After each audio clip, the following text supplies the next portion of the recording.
दोस्तों, कौन सी चीज है जो मनुष्य के सोच और विचार को बदल सकती है? क्या आपने कभी सोचा कि कैसे मनुष्य के मन में, उसके जीवन में परिवर्तन आ सकता है?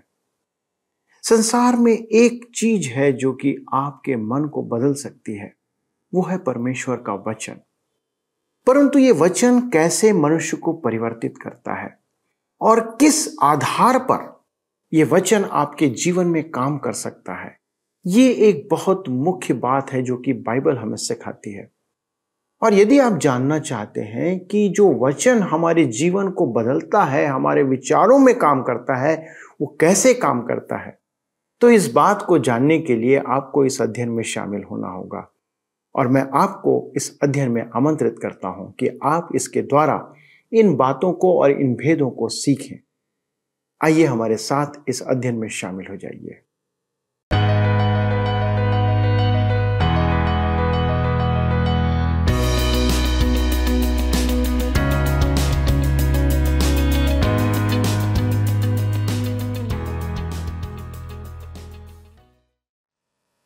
प्रिय दोस्तों, आप सभी को नमस्कार। एक बार फिर से मैं सत्यवचन कार्यक्रम में आपका स्वागत करता हूं। मैं उम्मीद करता हूं दोस्तों कि आप फिलिपियों के नाम पौलुस प्रेरित की पत्री के अध्ययन में लगातार हमारे साथ जुड़े हुए हैं। दोस्तों, अभी तक आप देख चुके हैं कि पौलुस जेल से इन पत्रियों को लिख रहा है और उसके जेल जाने से लोग दुखी हैं, परंतु वहीं कुछ लोग हैं जो बहुत आनंदित हैं, क्योंकि पौलुस के जेल में होने से अब उन्हें वचन सुनाने का अवसर मिल पा रहा है। आज भी हमारे मध्य सुसमाचार प्रचार कर रहे लोगों में यह प्रतिद्वंदिता चली आ रही है। प्रतिद्वंदिता अच्छी चीज है। कोई अच्छा कर रहा है तब हम उससे और अच्छा करने का प्रयास करेंगे।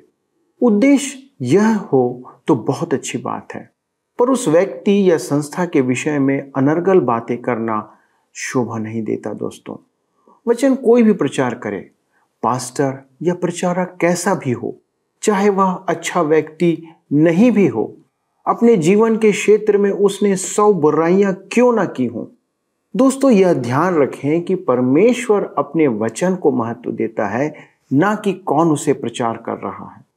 उस पर प्रचारक के जीवन को मत देखिए, परमेश्वर के वचन पर ध्यान दीजिए। प्रचारक आखिर में एक इंसान ही है और परमेश्वर का वचन उसकी आत्मा की अगुवाई में प्रचार किया जाता है। जब भी आप इस आशा से वचन सुनते हैं कि यह वचन मेरे लिए प्रभु स्वयं प्रदान कर रहे हैं, तब प्रभु स्वयं आपसे बातें करेंगे। आपका जीवन परमेश्वर के वचन के द्वारा प्रभावित होगा।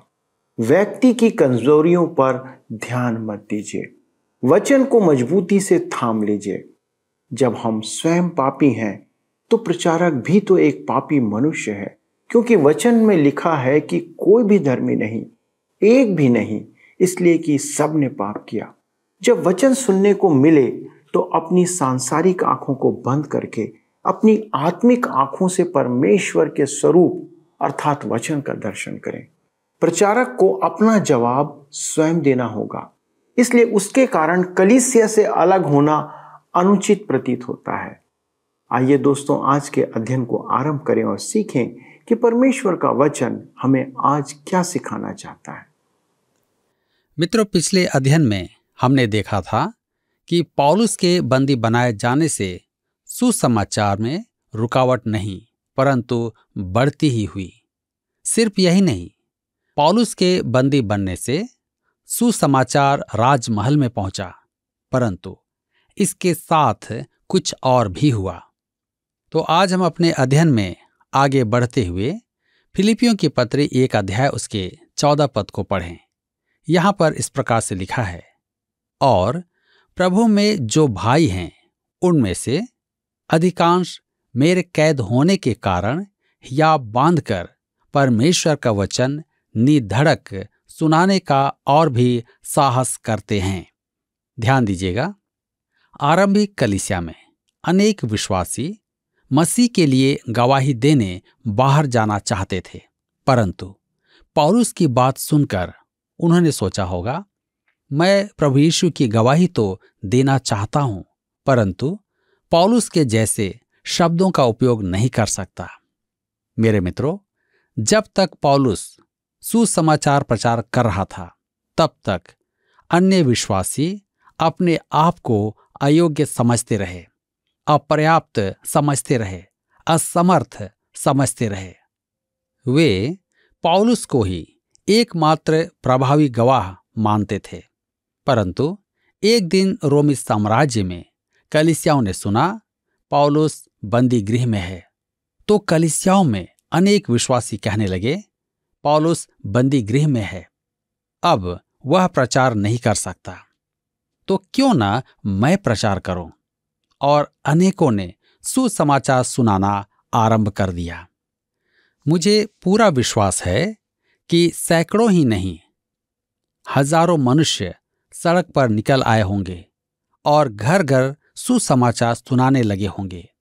यही कारण है कि पौलुस कहता है, प्रभु में जो भाई हैं उनमें से अधिकांश मेरे कैद होने के कारण हियाव बांधकर परमेश्वर का वचन निधड़क सुनाने का और भी साहस करते हैं। मेरे विचार से पौलुस के बंदी हो जाने का तीसरा प्रभाव भी पड़ा, जिसका उल्लेख पौलुस ने नहीं किया। यदि पौलुस बंदी नहीं बनाया जाता तो उसके ये बंदीगृह के पत्र आज नहीं होते। इफिसियों की पत्री, फिलिपियों की पत्री, कुलुसियों और फिलेमोन की पत्री, यदि वह बंदीगृह में नहीं होता तो हमारे पास ये अनुपम पत्र नहीं होते। प्रभु किसी और रीति से हम तक यह वचन पहुंचाता, परंतु परमेश्वर को यही भाया। पौलुस अपने बंदी बनाए जाने के बारे में कह पाया कि यह सुसमाचार की बढ़ती के लिए हुआ था। पौलुस के युग में एक त्रासदी थी और आज भी है। उसे हम अगले अध्याय में देखेंगे।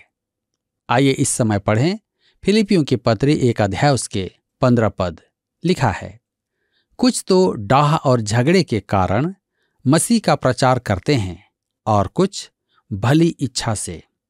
जब मैंने बाइबल अध्ययन आरंभ किया था, तब मेरे लिए यह विश्वास करना संभव नहीं था कि प्रभु यीशु का सुसमाचार डाह और झगड़े के कारण भी सुनाया जाता है। परंतु अब वर्षों की सेवकाई के बाद मैं इस बात को समझ गया हूं कि सुसमाचार प्रचार में सबसे बड़ी हानिकारक एकमात्र बात है डाह और झगड़ा।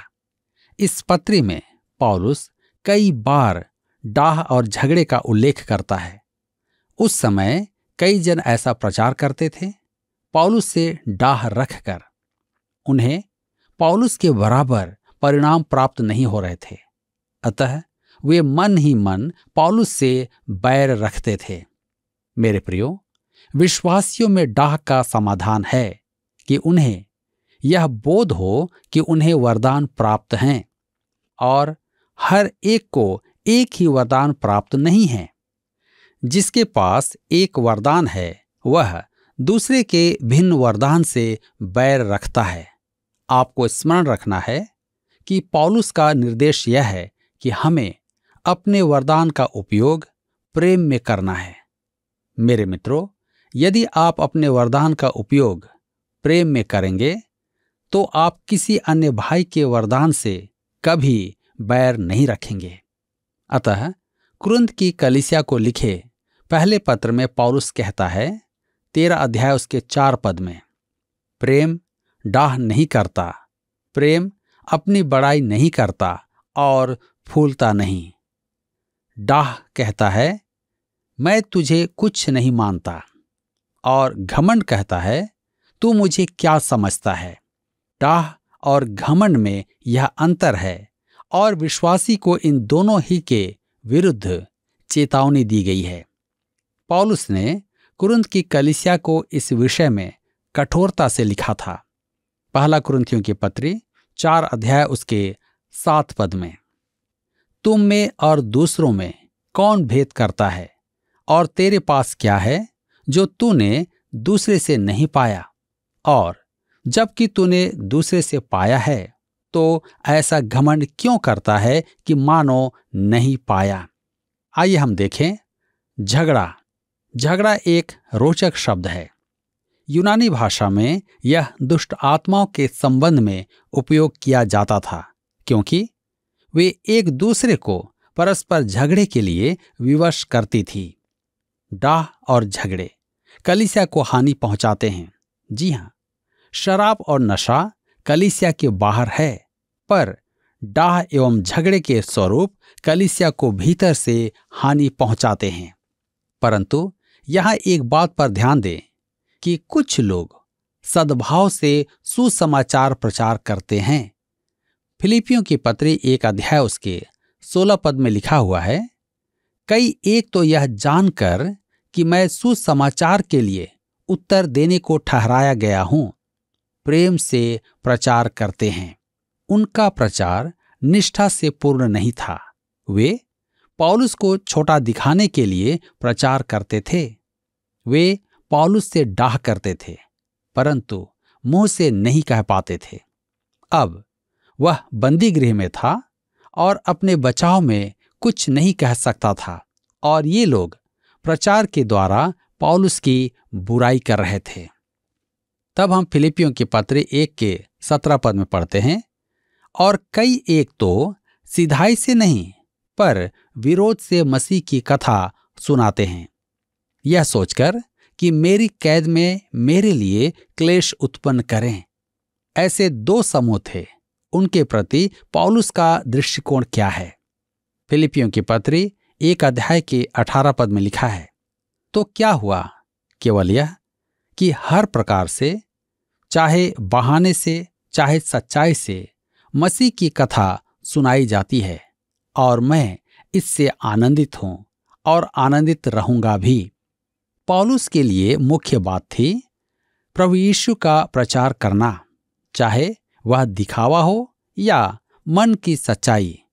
यह निसंदेह एक त्रासदी है कि मसीह का प्रचार डाह और झगड़े से उत्पन्न हो। आज का प्रचार भी ऐसा ही है, परंतु मसीह का प्रचार आनंद का कारण ही होता है। मैं स्त्रियों द्वारा प्रचार का अधिक समर्थन नहीं करता, परंतु मैंने अनेक बार कहा है कि वे औसत प्रचारकों से अधिक अच्छा सुसमाचार सुनाती हैं। यह मेरा विचार है। मैं आनंद करता हूं और परमेश्वर को धन्यवाद देता हूं कि मसीह का प्रचार किया जा रहा है। एक बार डॉक्टर आयरनसाइड एक पार्क से जा रहे थे, जहां एक स्त्री प्रचार कर रही थी। उनके मित्र ने कहा, इस स्त्री का यहां खड़े होकर प्रचार करना क्या लज्जा की बात नहीं?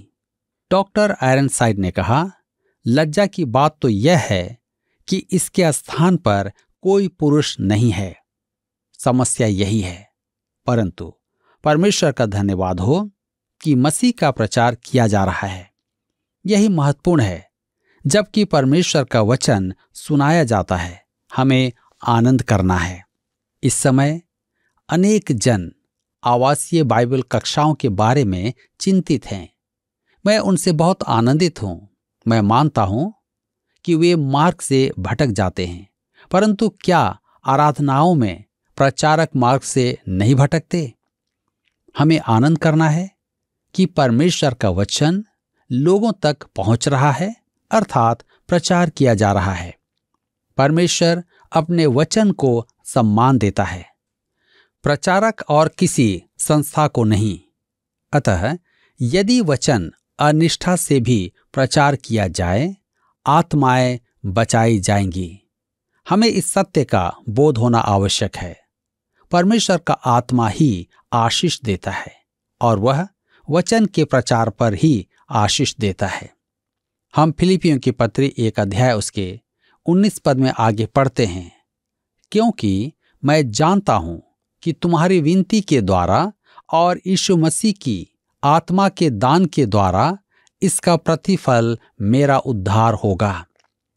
यहां उद्धार से पौलुस का अभिप्राय है बंदी गृह से मुक्ति। कहता है तुम्हारी विनती के द्वारा। मुझसे पूछा गया कि मैंने अपने बीमार अवस्था के लिए सबसे विनती करने का निवेदन किया था। क्या आपको यही नहीं पता था कि परमेश्वर से विनती करने पर वह आपको चंगाई देगा। क्या मैं आपको बता सकता हूं कि बाइबल स्पष्ट कहती है कि परमेश्वर अपने लोगों की प्रार्थना सुनता है और उत्तर देता है। हमें परमेश्वर के जनों से प्रार्थना करने का निवेदन करना चाहिए। पौलुस कहता है कि वह विश्वासियों की प्रार्थना के द्वारा बंदी गृह से मुक्ति पाने की आशा रखता था, यीशु मसीह की आत्मा के दान के द्वारा। ध्यान दीजिए, आपके और मेरे लिए पवित्र आत्मा का दान प्रार्थना के द्वारा ही संभव होगा। अब हम आगे पढ़ते हैं फिलिपियों की पत्री 1 अध्याय उसके 20 पद में। यहां पर इस प्रकार से लिखा है, मैं तो यही हार्दिक लालसा और आशा रखता हूं कि मैं किसी बात में लज्जित ना हूं, पर जैसे मेरे प्रबल साहस के कारण मसीह की बड़ाई मेरी देह के द्वारा सदा होती रही है, वैसा ही अब भी हो, चाहे मैं जीवित रहूं या मर जाऊं। पौलुस ने कहा कि वह इस जीवन में गवाही देने से लजाएगा नहीं, और जब वह प्रभु यीशु मसीह की उपस्थिति में होगा तो वह लज्जा से सिर झुकाना नहीं चाहेगा। प्रेरित यूहन्ना भी इस तथ्य का उल्लेख करता है कि जब प्रभु यीशु अपनी कलीसिया को लेने आएगा, तब अति संभव है कि कुछ विश्वासी उसके समक्ष लज्जित होंगे। हमें यह मन में बसा लेना चाहिए। विश्वासियों को इस विषय में चिंतित रहना चाहिए। वर्षों पूर्व मैंने भविष्यवाणी संबंधित सभाएं आरंभ की थी, जो भविष्यवाणी को महत्व देती थी, और मैंने सबसे अधिक इस विषय पर विचार प्रकट किए हैं। और मैं कहना चाहता हूं कि बहुत लोग प्रभु यीशु के लौट आने की चर्चा करते हैं, परंतु उसकी तैयारी नहीं कर रहे हैं। अब आप पूछेंगे, क्या उन्हें उद्धार प्राप्त नहीं है? जी हां, उन्हें उद्धार प्राप्त हो चुका है, परंतु मुझे संदेह है कि उसके प्रकट होने पर वे लज्जित होंगे। उनका जीवन सुसमाचार की गवाही नहीं देता है। अतः पौलुस कहता है कि वह मसीह के प्रकट होने पर लज्जित होना नहीं चाहता है। क्या आप मसीह के प्रकट होने पर लज्जित होना चाहेंगे? आपको स्मरण रखना है कि यह अध्याय मसीही जीवन का विचार प्रकट करता है। आप देखेंगे कि पौलुस इन चारों अध्यायों का सार एक पद में देता है, या कभी कभी एक वाक्य में। अगला पद इस अध्याय को संक्षेप में प्रस्तुत करता है। कहता है, जीना या मरना केवल मसीह। फिलिपियों की पत्री 1 अध्याय उसके 21 पद में लिखा है, क्योंकि मेरे लिए जीवित रहना मसीह है और मर जाना लाभ है। ध्यान दीजिएगा, है शब्द बाइबल के मूल लेख में नहीं थे, परंतु अर्थ स्पष्ट करने के लिए इसे जोड़ा गया है। वास्तव में वह ऐसा है, मेरे लिए जीवित रहना मसीह और मर जाना लाभ। यह मसीही जीवन का सिद्धांत है। जीना मसीह और मर जाना लाभ। डॉक्टर विलियम एल पेहनगिल कहते थे, लाभ का अर्थ है एक ही वस्तु की अधिकता।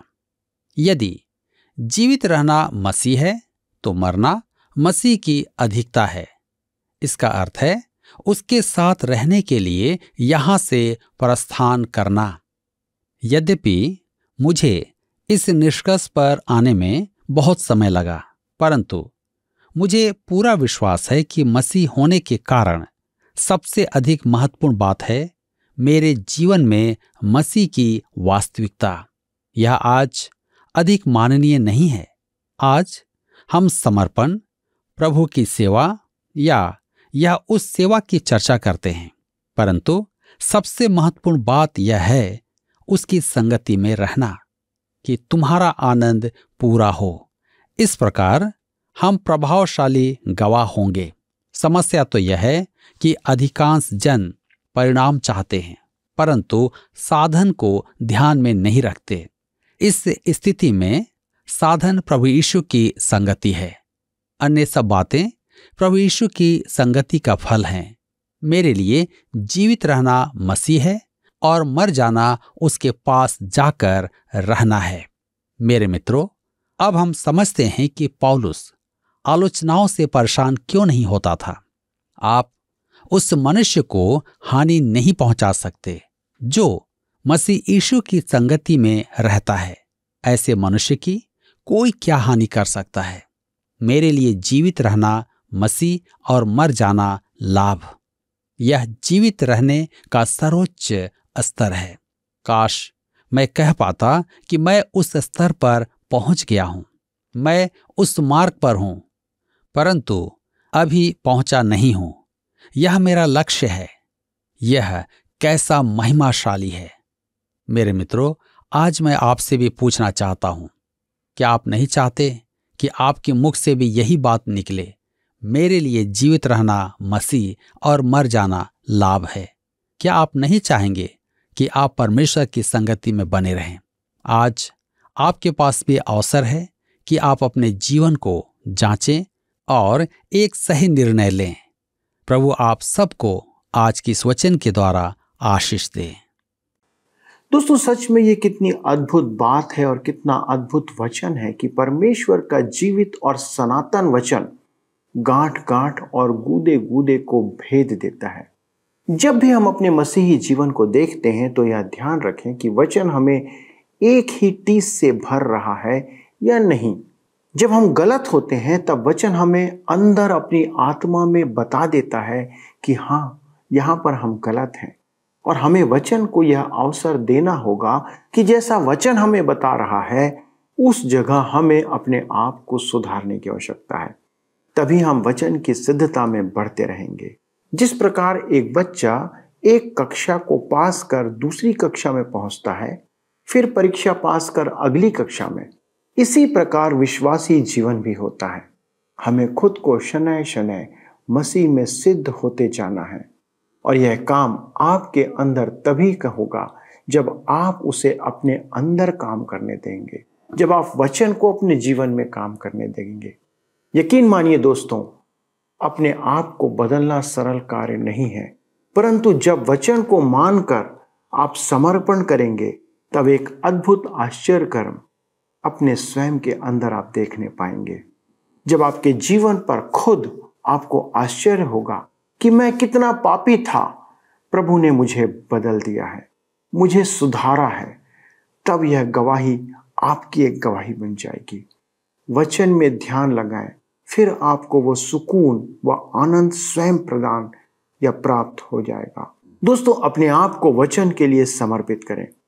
चंगाई, भविष्यवाणी या अन्य कोई वरदान वह आपके पीछे पीछे स्वयं चला आएगा। दोस्तों, इसी आशा के साथ कि हम फिर से इस अध्ययन में एक साथ शामिल होंगे, मैं आपसे विदा लेता हूं। परमेश्वर आपको आशीष दे। आइए प्रार्थना करें। स्वर्गीय पिता, हम धन्यवाद देते हैं आपके प्रेम और दया के लिए कि आपने ये वचन हमें दिया। पिता परमेश्वर, हम धन्यवाद देते हैं कि जब हम गलत होते हैं, हमारे जीवन में परिवर्तन की आवश्यकता होती है, तो प्रभु आप अपने वचन के द्वारा हमसे बातें करते हैं। हमारी सहायता करें प्रभु कि हम वचन को उस दृष्टिकोण से देखें कि आप हमें बदलना चाहते हैं, हमें बेहतर बनाना चाहते हैं, और ऐसे ही करने में हमारी सहायता करें। पिता, प्रार्थना करते हैं हमारे सभी दर्शकों के लिए जिनके जीवन में ये वचन कार्य कर रहा है, और प्रभु यदि वो अपने जीवन में परिवर्तन ला रहे हैं तो हम आपको धन्यवाद देते हैं। प्रभु, अपने वचन को उनके जीवन में कार्य करने दीजिए, और इस वचन के द्वारा उनके जीवन को प्रभु अपनी महिमा के लिए उपयोग करें। पिता, इस प्रार्थना को सुनने के लिए धन्यवाद देते हुए विनती यीशु के नाम से मांगते हैं, आमीन। दोस्तों, आपकी उपस्थिति के लिए बहुत बहुत धन्यवाद। अगले प्रसारण में हम इस अध्ययन को आगे बढ़ाएंगे। तब तक परमेश्वर के साथ बने रहें और उसके साथ चलते रहें। परंतु यदि आपको आज का कार्यक्रम अच्छा लगा तो कृपया फ़ोन करके हमें सूचित करें, या फिर आप SMS या WhatsApp का भी उपयोग कर सकते। प्रभु आपको आशीष दे। आइए प्रश्न को देखें। पिछले प्रश्न का उत्तर है सी, धार्मिकता। पौलुस फिलिपियों के विश्वासियों को धार्मिकता के फल से भरपूर होते जाने को कहता है, जिससे परमेश्वर की महिमा और स्तुति होती है। आज के अध्ययन पर आधारित प्रश्न है, एक मसीही जीवन का सिद्धांत हमें किस पद में पढ़ने को मिलता है? ए. फिलिपियों 1:20, बी. फिलिपियों 1:21, सी. फिलिपियों 1:18, डी. फिलिपियों 1:22। मित्रों, इस प्रश्न का उत्तर हमें कल सुबह 6 बजे से पहले विकल्प A, B, C या D के साथ अपना नाम, पता, स्थान के साथ 9651433397 पर SMS या WhatsApp करें। सभी विजेताओं को विशेष पुरस्कार प्रदान किए जाएंगे। धन्यवाद। क्या आपको यह कार्यक्रम पसंद आया? अभी हमें एक मिस कॉल करें और आप अगले विजेता हो सकते हैं।